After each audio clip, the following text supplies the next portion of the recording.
പത്തരമാറ്റിലാണെങ്കിൽ നമുക്ക് കാണാനായിട്ട് കഴിയുന്നത് നമ്മുടെ നന്ദു എത്തിയിരിക്കുകയാണല്ലോ വിവാഹ നിശ്ചയത്തിനെ കുളമാക്കാനായിട്ട്.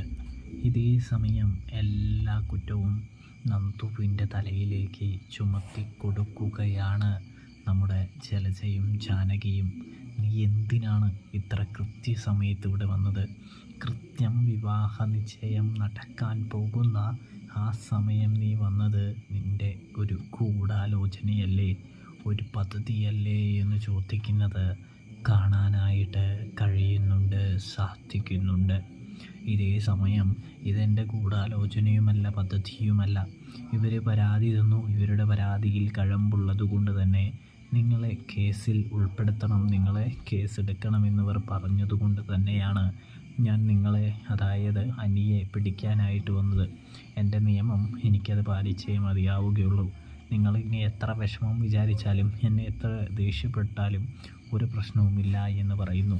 ഇവിടെ ചെയ്യണമെങ്കിൽ ഇവളായിരിക്കും ഈ കള്ളപ്പരാതിക്ക് പിന്നിലെന്ന് പറഞ്ഞ് നന്ദുവിനെ ആക്രമിക്കാനായിട്ട് തുടങ്ങുന്നു. അങ്ങനെയിരിക്കെ നമ്മുടെ നന്ദു നിശ്ചയം മുടക്കി പോകുന്നുണ്ട്. അപ്പം മുത്തശ്ശനാണെങ്കിൽ അന്തികയോട് പറയുന്നുണ്ട്, ഇതൊക്കെ കഴിഞ്ഞ് അവസാനം നമുക്ക് നിശ്ചയം നടത്താം, കുറച്ച് വൈകി നടത്താമെന്ന് പറയുന്നത് കാണാൻ